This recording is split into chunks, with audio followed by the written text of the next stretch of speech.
दार नहीं हो। আলহামদুলিল্লাহ, ঐতিহ্যবাহী জামিয়া ইসলামিয়া হাফিজিয়া দারুল কোরআন মহিষাপুর জাতোয়া সাতক সুনামগঞ্জের উদ্যোগে আয়োজিত ওয়াজ ও দুয়ার মাহফিলের চলমান অধিবেশনের শ্রদ্ধাভাজন সম্মানিত সভাপতি, প্রধান অতিথি, বিশেষ অতিথি বৃন্দ, জাতির মাতার মুকুট, জাতির সেরেতাজ হযরত উলামায়ে কেরাম, সামনে উপস্থিত দিনদার ইমানদার মুসলমান ভাইয়েরা, পর্দার আড়ালের অবস্থানরত শ্রদ্ধেয় সম্মানিত মা ও বোনেরা, দয়াময় আল্লাহ রাব্বুল আলামিনের দরবারে লাখ কোটি শুকরিয়া যে আল্লাহ রাব্বুল আলামিন অত্যন্ত মায়া করে, মহব্বত করে, ভালোবেসে দুনিয়ার সমস্ত ঝামেলা থেকে ফারেক করে এই মুহূর্তে আমাদেরকে কোরআনের মজলিসে বসার তৌফিক দান করেছেন। সেজন্য রব্বে কারীমের দরবারে কালিমাতুশ শুকর আদায় করি। সবাই উচ্চ সুরে জবান খুলে বলি আলহামদুলিল্লাহ।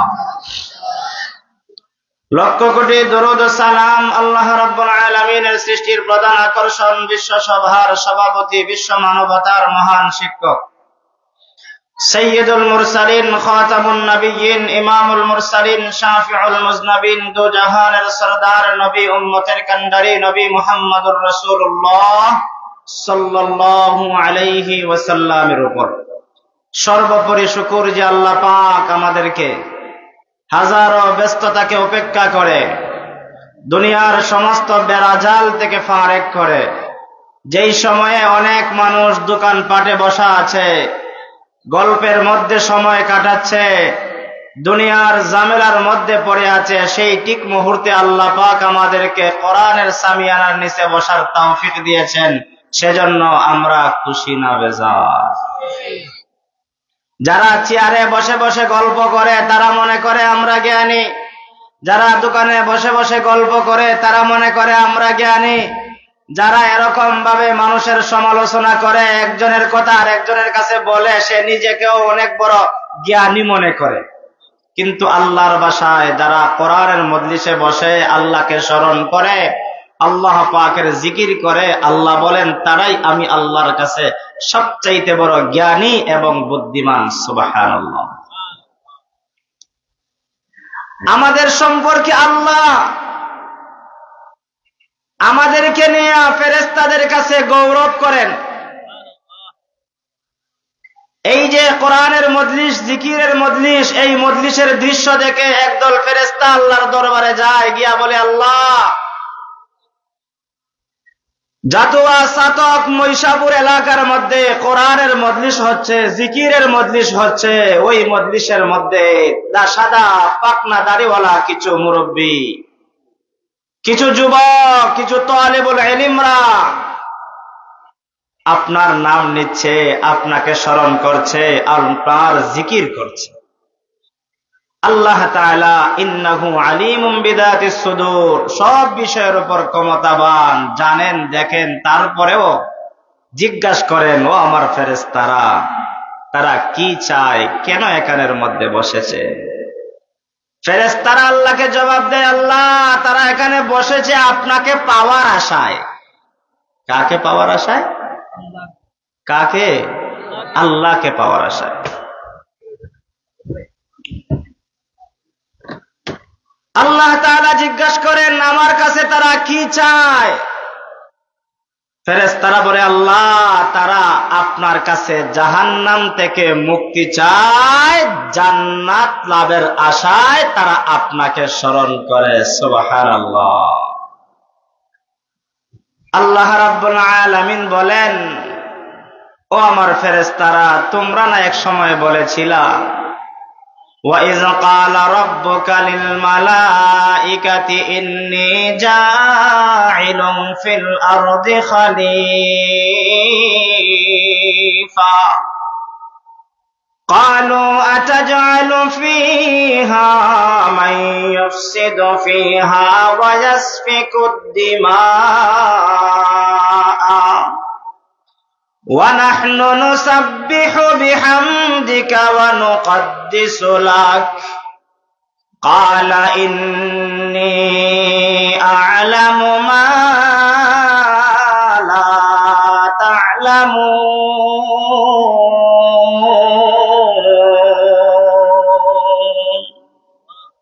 আল্লাহ তাআলা আমাদেরকে বানানোর আগে, আমাদেরকে সৃষ্টি করার আগে এই জমিনে আল্লাহ জিন জাতি পাঠাইলেন আল্লাহর গোলামির জন্য, আল্লাহর ইবাদতের জন্য। জিন জাতি দুনিয়াতে আসলো, আইসা কিছুদিন আল্লাহর গোলামি করলো, এরপরে আল্লাহর নাফরমানির মধ্যে লিপ্ত হয়ে গেল। আল্লাহ রাব্বুল আলামিন তাদের এই খারাপের মধ্যে লিপ্ত হওয়াটা, নাফরমানিটা আল্লাহর কাছে অপছন্দনীয় লেগে গেল। আল্লাহ ফেরেশতাদেরকে বললেন, ফেরেশতারা রে, তাদেরকে বনে জঙ্গলে তাড়ায় দাও, ধ্বংস করে ফেল। এবার তোমরা জমিনের মধ্যে বিচরণ করো, জমিনের মধ্যে বিচরণ করো, আমি আল্লাহ তাআলাকে স্মরণ করো। এবার ফেরেশতারা এই জমিনের মধ্যে এসে আল্লাহ তাআলাকে স্মরণ করে আল্লাহ পাকের পূত পবিত্রতার কথা বর্ণনা করে। সুবহানাল্লাহ, সুবহানাল্লাহ, আলহামদুলিল্লাহ, আলহামদুলিল্লাহ, সুবহানাল মালিকিল হাইয়্যিল্লাযী লা ইয়ানামু ওয়ালা ইয়ামুতু আবাদান আবাদা, সুবহুন কুদ্দুসুন রাব্বুনা ওয়া রাব্বুল মালাইকাতি ওয়ার রূহ। আল্লাহর প্রশংসা করে, আল্লাহ তাআলাকে স্মরণ করে। কেন তারা আল্লাহকে স্মরণ করে? আল্লাহ তাআলা তাদেরকে একটা মেজাজ দিয়া তৈরি করেছেন, নেক কাজ করার আগ্রহ আছে, গুনাহ করার কোনো আগ্রহ তাদের ভিতরে নাই। দেখবেন যেই সন্তানটা, শিশু বাচ্চাটা দুষ্টামি করে, দাদাও তার উপরে খুশি, নানাও খুশি, মাও খুশি, বাবাও খুশি। যেই সন্তানটা চুপচাপ বসে থাকে গো, ওই সন্তানের দিকে আত্মীয় স্বজনের এত মায়া আর মহব্বত নাই যে একটু ছোট কালে দুষ্টামি করে। দাদা আর নাতি বাজারে যাওয়ার পরে স্মরণ হয় আমার দুষ্ট নাতিটার জন্য চকলেট নেওয়া দরকার, ঠিক কিনা? আমার আল্লাহ ফেরেশতা দুনিয়াতে পাঠাইছেন, ফেরেশতারা আল্লাহর প্রশংসা করে, আল্লাহ তাআলাকে স্মরণ করে। গুনাহ করার শক্তি নাই, কিন্তু তারা গুনার মধ্যেও লিপ্ত হয় না। আল্লাহর মনস্থ হলো, আমি এমন একটা জাতি দুনিয়াতে পাঠাইব যেই জাতি ইচ্ছা করলে গুনাহ করতে পারে, ইচ্ছা করলে গুনাহ থেকে বিরত থাইকা নেক কাজ করতে পারে। এই দুইটা শক্তি দিয়ে একটা জাতি পাঠাইব। এবার পরামর্শ করেন, পরামর্শ করা আম্বিয়া একরামের সুন্নত। আল্লাহ তাআলাও পরামর্শ করেন, পরামর্শের মধ্যে যে কেউ তার যোগ্যতা অনুযায়ী পরামর্শ দিতে পারে। সিদ্ধান্ত দিবেন একজন, যিনি মুরব্বী থাকেন। আল্লাহ সিদ্ধান্ত দিবেন, কিন্তু পরামর্শ চাইলেন ফেরেশতাদের কাছে। ও আমার ফেরেশতারা, দুনিয়ার মধ্যে একটা প্রতিনিধি পাঠাইতে চায়, যেই প্রতিনিধি খলিফা দুনিয়ার মধ্যে বিচরণ করবে, আমার প্রতিনিধিত্ব তারা পালন করবে।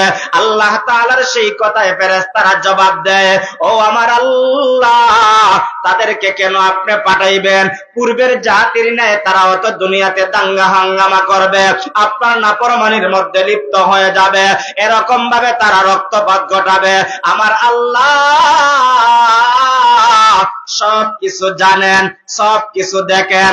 আল্লাহ তাআলা জবাব দিয়ে দিলেন, আল্লাহ, আমি আল্লাহ জবাব দিয়ে দিলাম, ক্বালা ইন্নী আ'লামু মা লা তা'লামুন। ওরে আমার ফেরেশতারা, আমি আল্লাহ যা জানি তোমরা তা জানো না। আমি আল্লাহ জানি এই মহিষাপুর এলাকার মধ্যে যুবক থাকবে, বৃদ্ধ থাকবে, শিশু থাকবে, ব্যবসায়ী থাকবে, কৃষকওয়ালা থাকবে, চাকরিওয়ালা থাকবে। ব্যবসায়ী ইচ্ছা করলে নেক কাজ করতে পারবে, ইচ্ছা করলে গুনাহ করতে পারবে। চাকরিওয়ালা আছে, চাকরিওয়ালা ইচ্ছা করলে গুনাহ করতে পারবে, ইচ্ছা করলে নেক কাজ করতে পারবে। এমন শক্তি দিয়ে আল্লাহ আমাদেরকে বানাইছেন। ও আমার ফেরেশতারা রে, তোমরা যে এই মুহূর্তে এরকম ভাবে মহিষাপুর কোরআনের মজলিসের মধ্যে সাদা পাকনা দাড়িওয়ালা কিছু লোকদেরকে দেখে আসছো, যুবকদেরকে দেখে আসছো। তাদের ইচ্ছা করলে গুনার মধ্যে অংশগ্রহণ করতে পারত, গল্পের মধ্যে লিপ্ত হতে পারত, এরকম ভাবে বিভিন্ন কাজ কামের মধ্যে থাকতে পারত। কিন্তু আমি আল্লাহ তাআলার স্মরণে, আমি আল্লাহ তাআলাকে স্মরণ করে গল্প বাদ দিয়া, আড্ডা বাদ দিয়া, দুনিয়ার সমস্ত জায়জামেলা বাদ দিয়া আমার যেই বান্দারা আমার স্মরণে ওই শাহপুর মাদ্রাসার মাহফিলের মধ্যে এসে গেছে, ও আমার ফেরেশতারা তোমরা সাক্ষী থাকো, আমি আমার সাদা পাকনা দাড়িওয়ালা আর যুবক নওজোয়ানদেরকে আমি আল্লাহ মাফ করে দিলাম। জুড়ে বলেন সুবহানাল্লাহ। আমাদের গুনাহ করার শক্তি থাকা সত্ত্বেও গুনাহ করলাম না, জিকিরের মজলিসে বসলাম, বসার দ্বারা আমাদের সম্মান কমছে না বাড়ছে? আরো জোরে বলেন কমছে না বাড়ছে? আল্লাহ আমাদের সম্মান বাড়ায়া দিয়েছেন। কিভাবে আল্লাহ আমাদের সম্মান বাড়ায়া দিয়েছেন? আদম নবীর উম্মতের যেই পরিমাণ সম্মান, তার চাইতে বেশি সম্মান আল্লাহ উম্মতে মুহাম্মদীকে দান করেছেন। নূহ নবীর উম্মতের যেই পরিমাণ মর্যাদা, তার চাইতে বেশি মর্যাদা আল্লাহ শেষ নবীর উম্মতকে দান করেছেন। মূসা কালিমুল্লাহর উম্মতের যেই পরিমাণ মর্যাদা, তার চাইতে বেশি মর্যাদা আল্লাহ এই নবীর উম্মতকে দান করেছেন। হযরতে ইব্রাহিম খলিলুল্লাহর উম্মতের যেই পরিমাণ মর্যাদা, তার চাইতে বেশি মর্যাদা আল্লাহ এই নবীর উম্মতকে দান করেছেন। ও বৈশাপুরের এলাকার যুবক, তোমার সম্মান মর্যাদা তুমি বুঝতে পারলে না, তোমার সম্মানটা আল্লাহ কেমন বাড়ায়া দিয়েছে। সমস্ত নবীর সমস্ত উম্মতের চাইতে আমার আল্লাহ আমাদের সম্মানটা বাড়ায়া দিয়েছেন। কেন দিয়েছেন?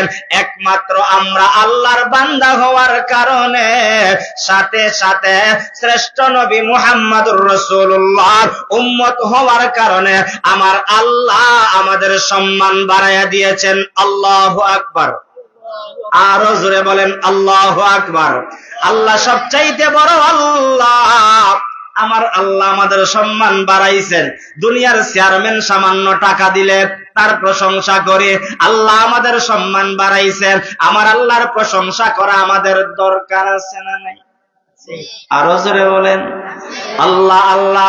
ক্যা মুবারক নাম হায় अल्लाह अल्लाह आशिकों का कम है अल्लाह अल्लाह इचे शीरीन नाम शिरे साफ करने को नद जानम तमाम अल्लाह अल्लाह तू मेरा महबूद है अल्लाह अल्लाह तू मेरा माशूक है या इलाही मुझसे मुझको दूर कर ताके देखो मुझ में तुझको एक नजर।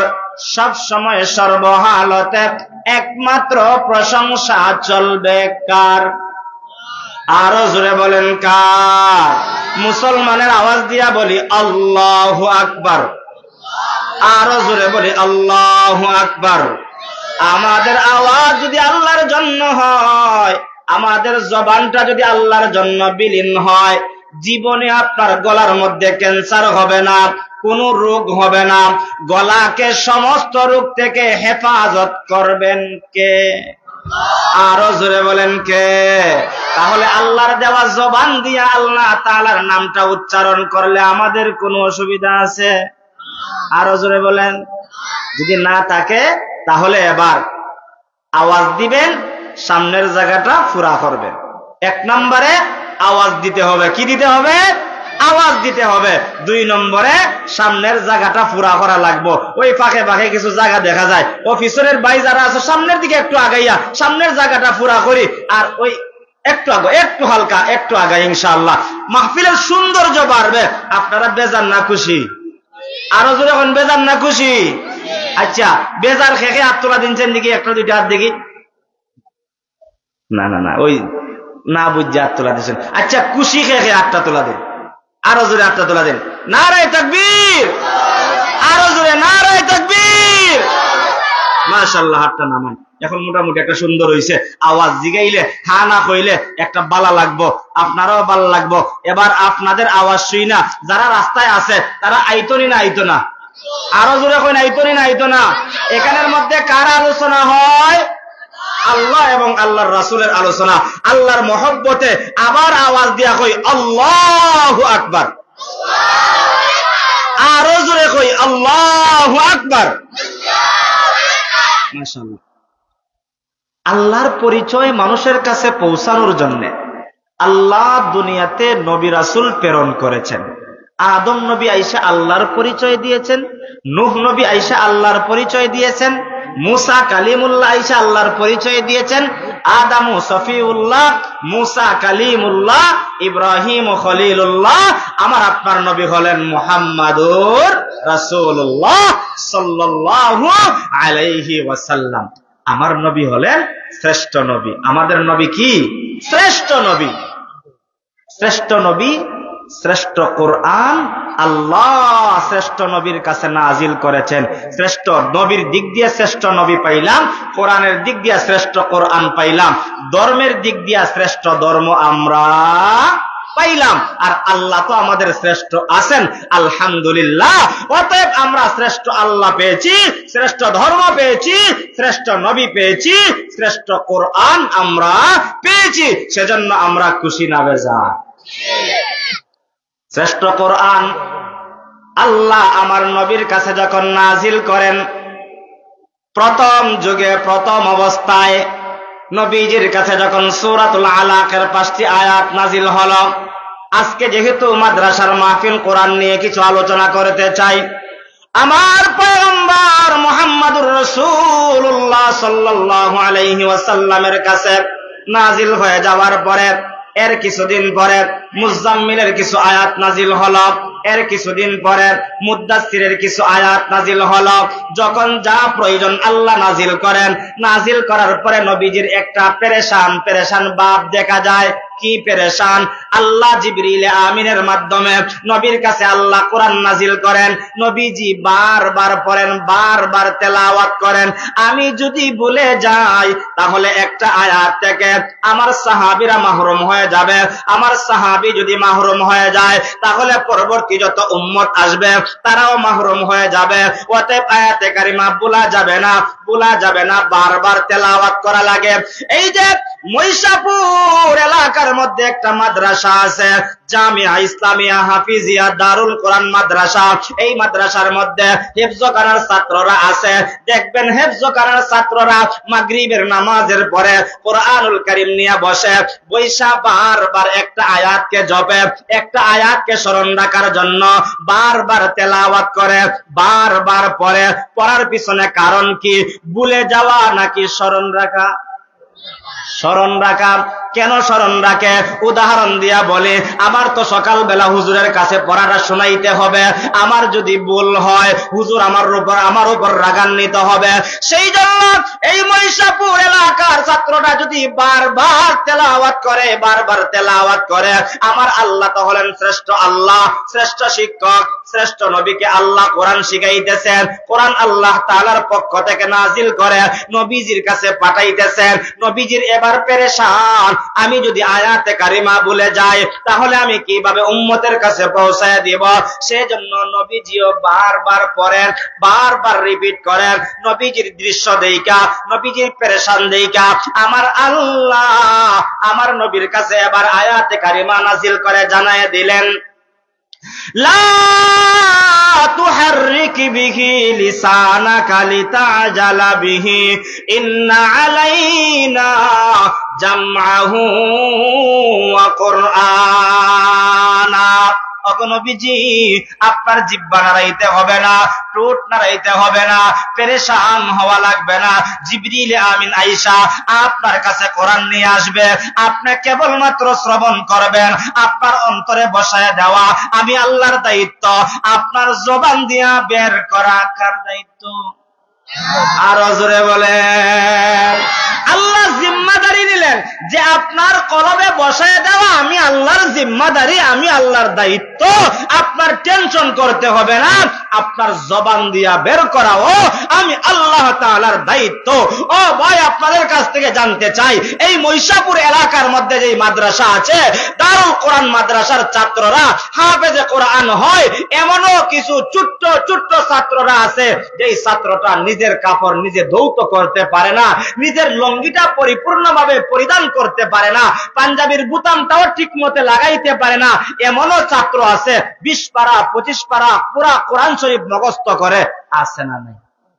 আরো জোরে বলেন, আছে না নাই? আচ্ছা, ওই ছাত্রটাকে যদি টুকরা টুকরা করা হয়, তার সিনাটা যদি ছিঁড়া হয়, তার এই জায়গায় তালাশ করে কি পাওয়া যাবে?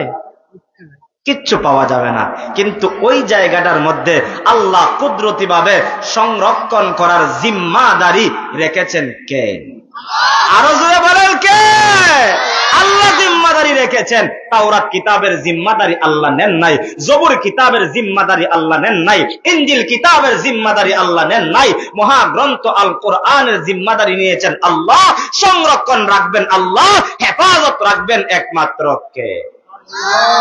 এজন্য আমার আল্লাহ বলেন, ইন্না নাহনু নাযালনা যিকরা ওয়া ইন্না লাহু লাহাফিজুন।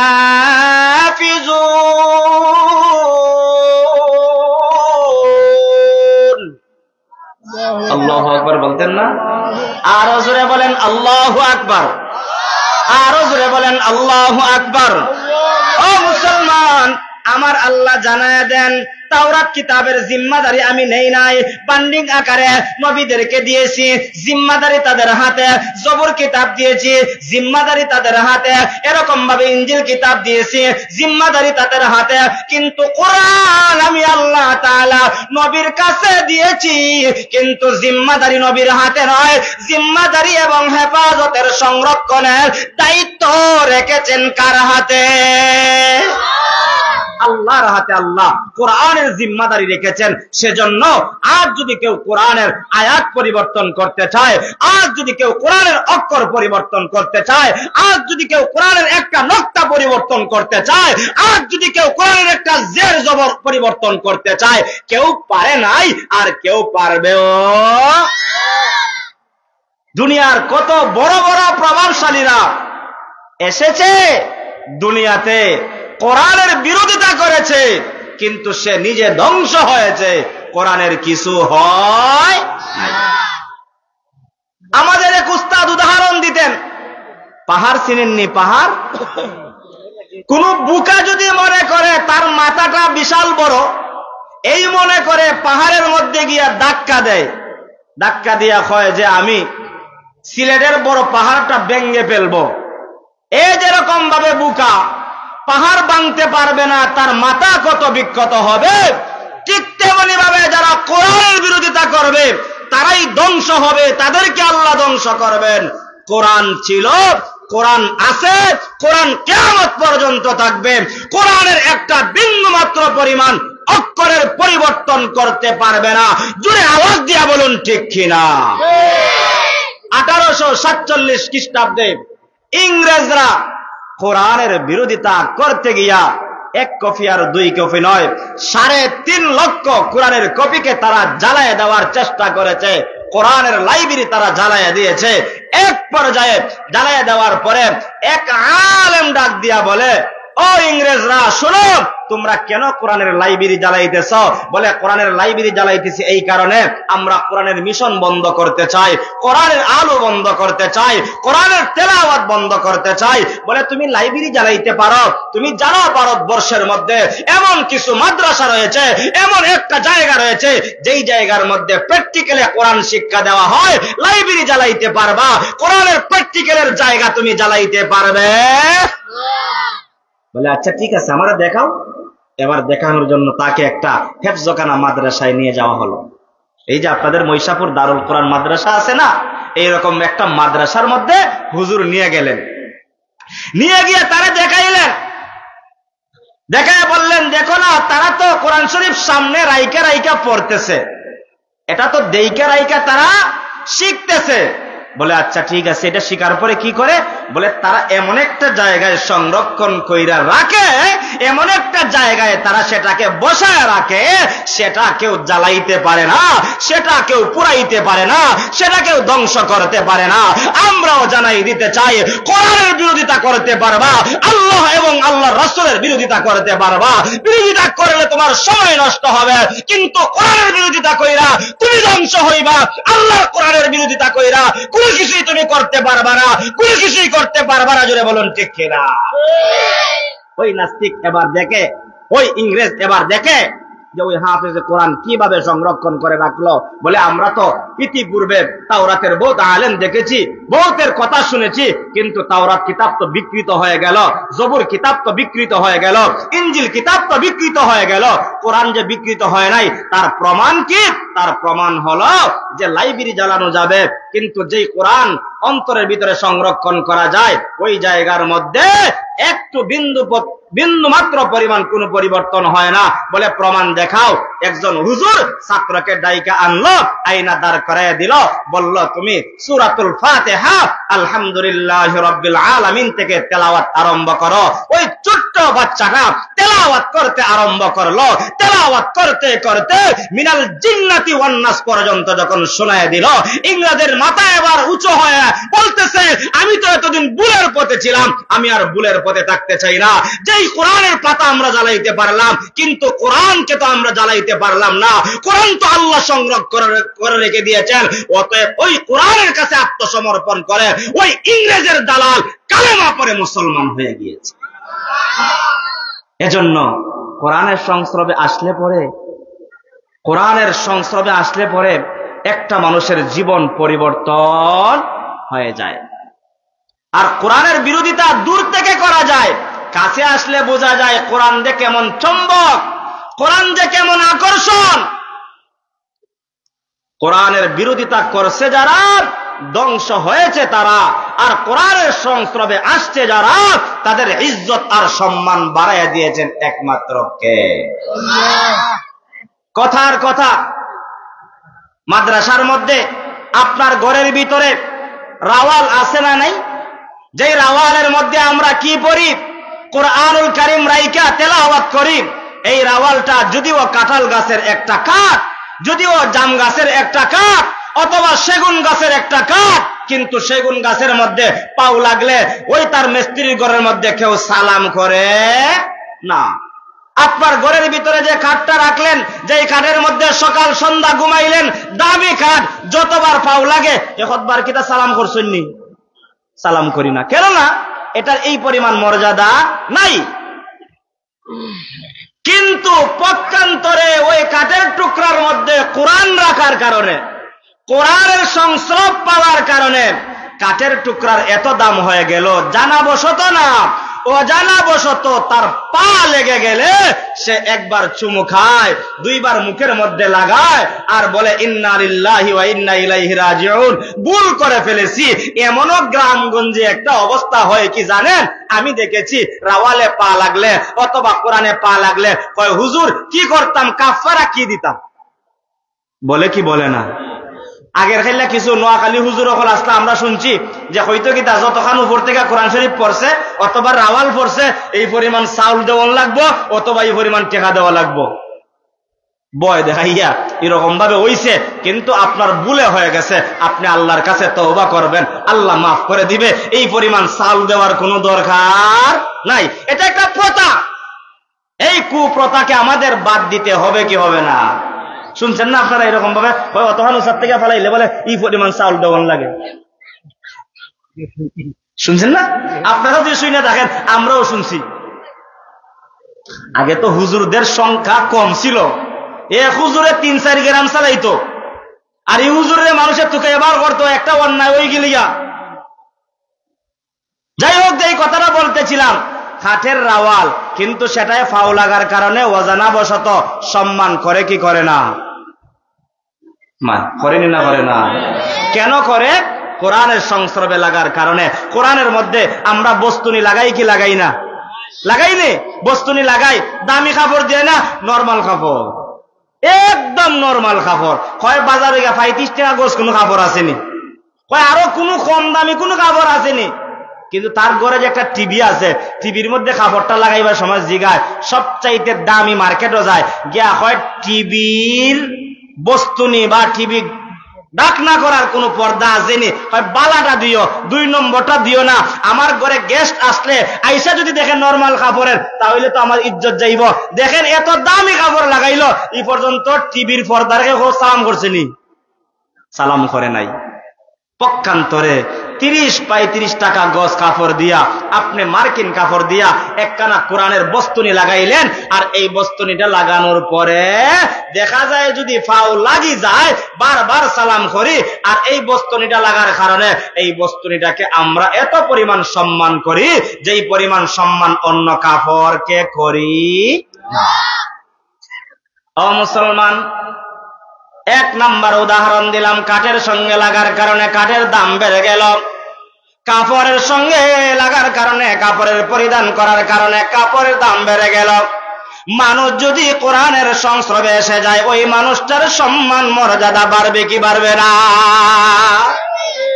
আমার পয়গম্বর মুহাম্মদুর রাসূলুল্লাহ সাল্লাল্লাহু আলাইহি ওয়াসাল্লাম মক্কি জিন্দেগিতে যখন কালেমার দাওয়াত দিতেন, দ্বীনের দাওয়াত দিতেন, আবু জেহেল কোরআনের বিরোধিতা করত, উতবা শাইবা কোরআনের বিরোধিতা করত, আবু লাহাব কোরআনের বিরোধিতা করত।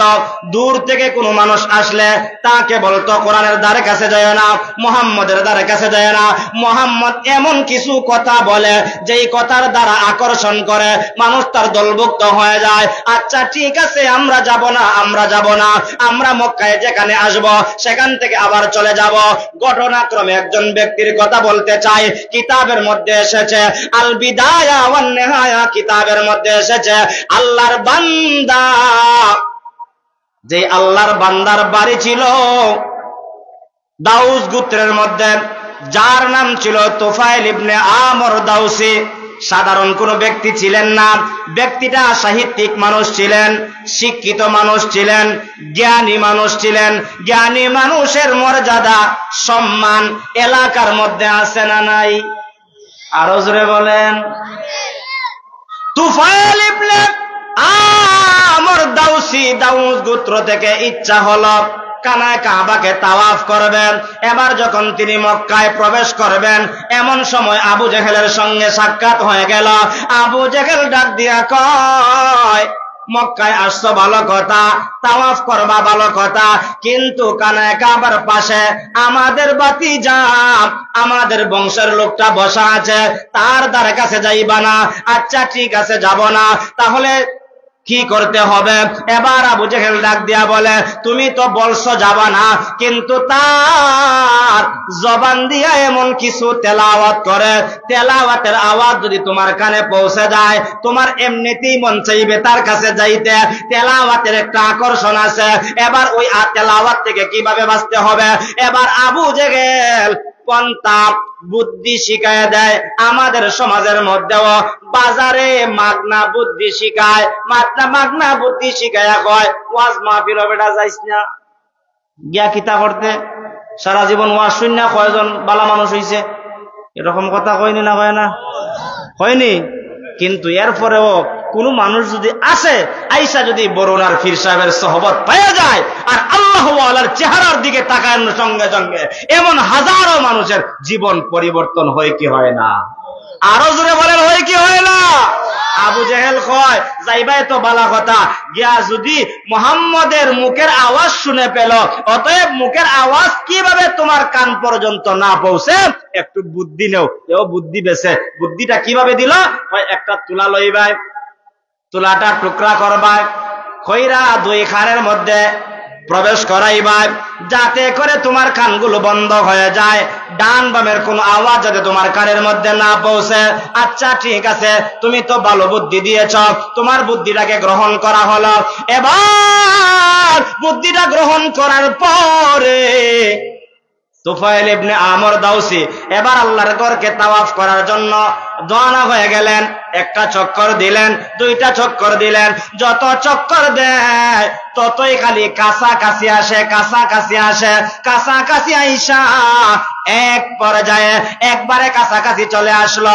আইসা দেখে ওই একদম নিকটে মাকাম ইব্রাহিমের কাছে আল্লাহর পয়গম্বর আল্লাহর কালামের তেলাওয়াত করেন। ও মুসলমান, একটা জবান বন্ধ রাখবেন না। আল্লাহর কালামের মধ্যে আকর্ষণ আছে না নাই? আরো জোরে বলেন আছে না নাই? এবার তুফাইল ইবনে আমর দাউসি বলেন, আমি তাকে চোখে চোখে দেখি, আর টুট নাড়াইতে দেখি, কান বন্ধ থাকার কারণে তার মুখের আওয়াজ শুনতে পাই না। কিন্তু কি করব? ঘটনা দাউসি বলেন, আল্লাহর কালামের তেলাওয়াতের আওয়াজ যখন আমার কানের মধ্যে পৌঁছে গেল, আমার তাওয়াফ করাটা বন্ধ হয়ে গেল, আর পাটা সামনের দিকে বাড়াইতে পারি না। আমাকে এমন ভাবে চুম্বকের মতো আকর্ষণ করলো, আমি মুহাম্মদের সামনে দাঁড়াইয়া মধুর কণ্ঠের আল্লাহ টেনশন দূর করার জন্য, ধৈর্য ধারণ করার জন্য আমার তেলাওয়াতকৃত আয়াত আল্লাহ নাজিল করেছিলেন। নবীকে যখন মক্কার জমিনে প্রাথমিক অবস্থায় নির্যাতন করা হতো, কষ্ট দেওয়া হতো, সাহাবায়ে কেরামকে নির্যাতন করা হতো, কষ্ট দেওয়া হতো। এবার নবীজির অন্তরের ভিতরে কষ্ট দূর করার জন্য, নবীর অন্তরটাকে খুশি করার জন্য, পেরেশান থেকে মুক্তি হওয়ার জন্য আমার আল্লাহ নবীজিকে দুইটা মেডিসিন দিয়েছিলেন। এক নাম্বার মেডিসিন ছিল, দুঃখ যদি অন্তর থেকে সরাইতে চাও আল্লাহর কালামের তেলাওয়াত করো। আল্লাহর কালামের তেলাওয়াত যে যত বেশি করবে তার অন্তর থেকে তত বেশি দুঃখ সরে যাবে। আল্লাহু আকবার। বিশ্বাস না হলে আপনার যদি পেরেশান থাকে, চিন্তা থাকে, টেনশন থাকে, আপনি ঘরের নির্জন জায়গায় অথবা মসজিদের মধ্যে আইসা একা একা আল্লাহর কালামের তেলাওয়াত করবেন। টেনশন থাকলে টেনশন দূর হয়ে যাবে, পেরেশানি থাকলে পেরেশানি দূর হয়ে যাবে, অন্তরের ভিতরে একটা শান্তি অনুভব হবে। অন্তরে যার শান্তি আছে সেই হলো পৃথিবীর মধ্যে সবচাইতে বড় টাকাওয়ালা। দুনিয়ার টাকা দিয়ে শান্তি পাওয়া যায় না, অন্তরের শান্তিটা হলো সবচাইতে বড় শান্তি। আর আল্লাহর কালামের তেলাওয়াতের শান্তিটা টাকার চাইতে বেশি শান্তি আল্লাহ দান করেন। এতএব আল্লাহ তাআলা বলেন, নবীজি যেদিন বেঈমানরা আপনার উপর আক্রমণ করে, আপনার সাহাবীদের উপর আক্রমণ করে, আপনার অন্তরে কষ্ট আছে, ব্যথা আছে, চিন্তা চেতনা আছে, আপনার চিন্তা দূর করার জন্য এক নম্বরের মেডিসিন আপনি আল্লাহর কালাম তেলাওয়াত করবেন। তেলাওয়াতের দ্বারা আপনার অন্তরেও শান্তি আসবে, সাহাবীদের অন্তরেও শান্তি একমাত্র দান করবেন কে? আরো জোরে বলেন কে? শান্তি দান করবেন আমার আল্লাহ। দুই নাম্বার হলো আল্লাহ তাআলা বলেন, ও নবীজি টেনশন করার দুই নম্বর মেডিসিন হলো নামাজ। টেনশন দূর করার দুই নম্বর মেডিসিন হলো নামাজ। ও আল্লাহর বান্দা, মহিষাপুরের যুবক, তুমি কানটা মনোযোগ দিয়া কানের মধ্যে কথাগুলো ঢুকাও, আর কান থেকে অন্তরের ভিতরে কথাটাকে উপলব্ধি করো। নামাজের দ্বারা একটা ইমানদারের শান্তি আসে কি আসে না? আচ্ছা, শান্তি আসে প্রত্যেকটা মানুষের অন্তরের ভিতরে। নামাজের দ্বারাও শান্তি আসে কি আসে না? নামাজের দ্বারা শান্তি আসে। নামাজের দ্বারা একটা মানুষের কলবের ভিতরে প্রশান্তি লাভ করে। তাহলে আল্লাহ নবীকে দুইটা মেডিসিন শিক্ষা দিলেন। এক নাম্বার হলো আল্লাহর কালামের তেলাওয়াত, দুই নাম্বার হলো নামাজ। দুই নম্বর হলো নামাজ।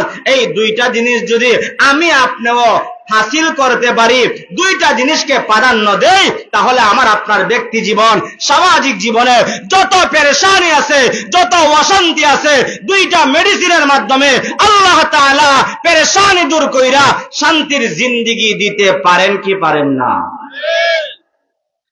এবার যেই কথাটা বলতেছিলাম, তুফাইল ইবনে আমর দাউসি বলেন, আমি আল্লাহর কালামের তেলাওয়াত শ্রবণ করার পরে এবার আমি আর চক্কর দিতে পারলাম না, আমার চক্করটা বন্ধ হয়ে গেল। এবার আমি ওই জায়গায় থেমে গেলাম। থেমে যাইয়া মুহাম্মদুর রাসূলুল্লাহর তেলাওয়াত শ্রবণ করতে আরম্ভ করলাম।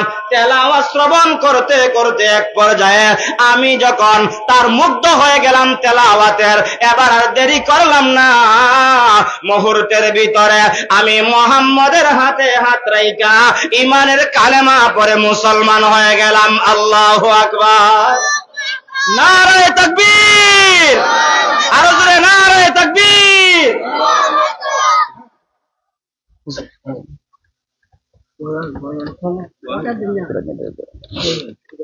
এটা বুঝবানি, এটা তাই না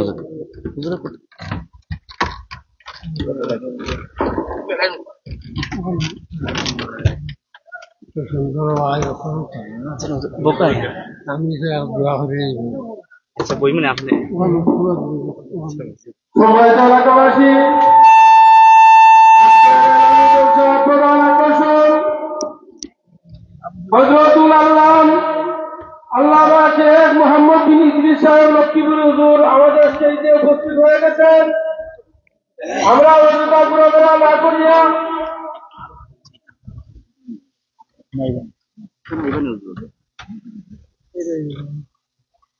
আমাদের সিলেটের অহংকার হযরতুল আল্লাম হযরত মাওলানা